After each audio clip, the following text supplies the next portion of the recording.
questão social é muito importante para eles e eles identificam, às vezes, que a esquerda sabe lidar com o social, mas isso é falso, isso é ilusão.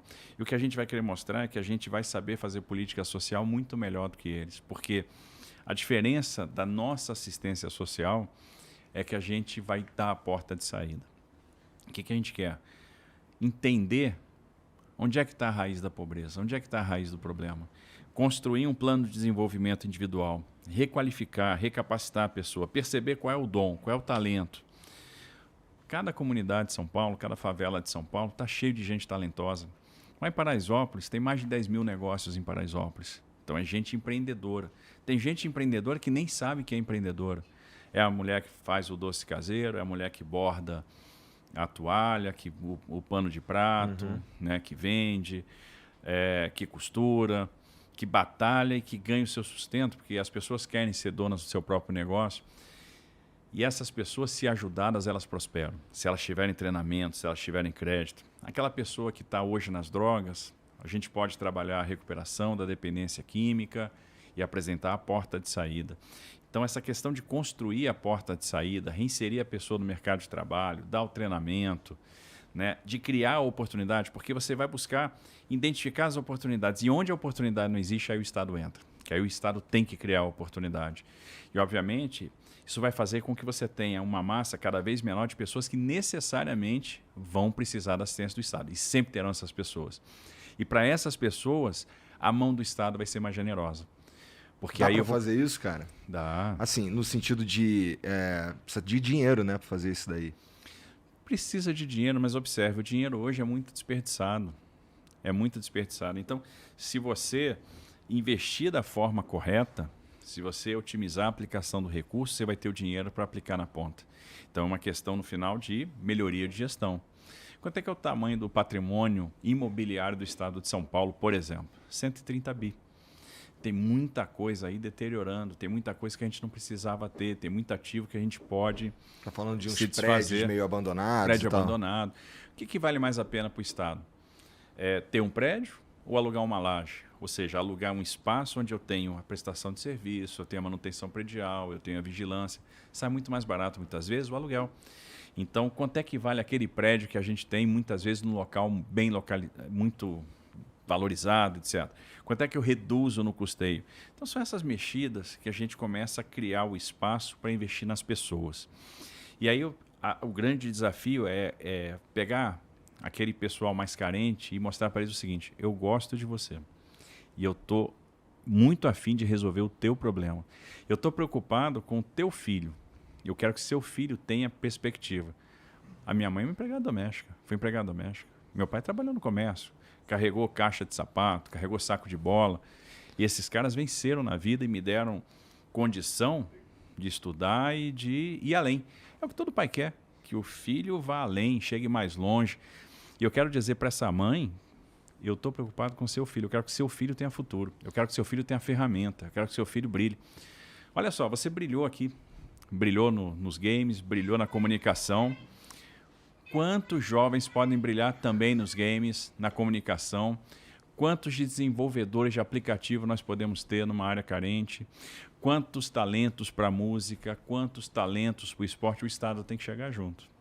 O Tem Estado mesmo. tem que fazer presente. E assim, eu tô em São Paulo faz uns 2 anos, talvez um pouco mais.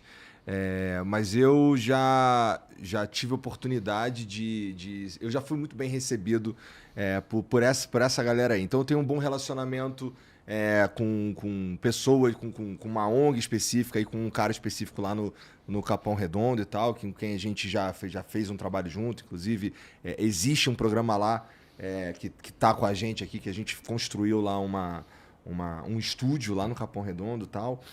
Também tem um bom trânsito com a galera da CUFA. Converso com uma certa... Estava sábado passado com o Marcivan lá em Heliópolis, é o presidente da CUFA em São Paulo. E, cara, indo a esses lugares, assim, uma coisa que a galera da CUFA sempre fala, que a favela não é carência, é potência. Mas, cara, a verdade é que assim, essa potência que existe ali, ela de fato existe, mas ela tá subjugada. sabe? Olhando, estando presente em alguns lugares ali, eu percebo que tem, de fato, muito talento humano desperdiçado, tem muito potencial ali humano que não tem as oportunidades que precisa. E assim, a verdade é que, especialmente assim, lá na Zona Sul, sul de verdade, assim, porque eu não sei, eu não conheço tanto assim de São Paulo, as outras regiões e tal, mas lá na sul, sul de verdade ali, cara, tem uma ausência do Estado assim assustadora, sabe? Questão de infraestrutura, questão de saúde, tudo isso aí. Cara, como é que a gente melhora isso e dá pra gente fazer de fato algum trabalho ali que funcione e seja perene num mandato de 4 anos, cara? Eu tenho certeza que sim. E observe, uma coisa importante que a gente tem que aprender sobre a administração pública, né? Qual é o maior risco da administração pública? É o risco da descontinuidade. Eu tenho que, obviamente, pensar futuro, eu tenho que pensar a longo prazo, eu tenho que começar, eu tenho que dar os primeiros passos. Fazer de tudo para fazer o máximo num mandato de 4 anos. E se esse mandato não for possível para fazer tudo, e não vai ser nunca, porque as necessidades são muito maiores, eu tenho que dar o primeiro passo. Você só chega no final da escada se você subir o primeiro degrau.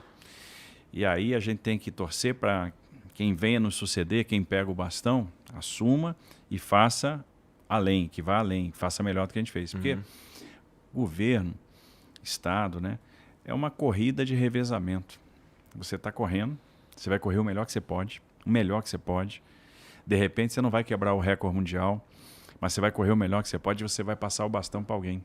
E essa pessoa que vai passar o bastão, vai pegar o bastão, vai ter que correr também o melhor que ela pode. Então você está sempre passando o bastão para alguém e alguém vai ter que correr o máximo que pode. Então a gente pode dar os primeiros passos, a gente pode estruturar o futuro, a gente pode levar a política pública para essas comunidades, para esses extremos que estão esquecidos. Por exemplo, escola de qualidade. Para ter uma escola de qualidade, você vai ter que ter professor valorizado, que tope ali da aula. Você vai ter que transformar essa escola num centro, num polo de integração. Você vai ter que jogar a cultura lá dentro, porque cultura e educação têm que andar juntas. Você que vai ter que levar o esporte lá para dentro, a música lá para dentro e a formação profissional. Você vai ter que ter centros de formação profissional para começar a entender onde é que estão os talentos. Pô, uma das visitas mais bacanas que eu fiz na campanha foi no Instituto Bacarelli, lá em Heliópolis. Então você vê os meninos, as crianças, entrando lá pequenininhas. Aí começam a ter aula de canto, né? Começam a entender como entender os sons, extrair esses sons, como mexer com a música. E elas vão crescendo. E quando você vê elas já no final dessa jornada escolar, são músicos de mão cheia. Músicos que estão aptos a concorrer a vagas em qualquer filarmônica, em qualquer orquestra sinfônica. Então você vê o seguinte, a educação pela música funciona. E quanto talento tinha ali, né? Quanta perspectiva você abriu ali.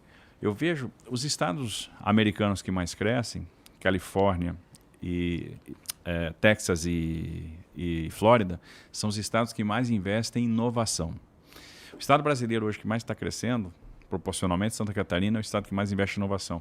Imagina com investimento em inovação, fomento de startup, quanto de talento vai nascer. Eu creio muito que a gente tem vários talentos para tecnologia de informação, vários talentos para programação, para o desenvolvimento de aplicativo, para a resolução de problemas, que estão ali adormecidos, que a gente precisa... Porque o que vai fazer a diferença de uma pessoa bem-sucedida para uma pessoa mal-sucedida é se a pessoa vai entender qual o talento que ela tem. Porque talento todo mundo tem. Todo mundo tem. A gente precisa entender qual é o talento daquela pessoa e aí desenvolver aquele talento.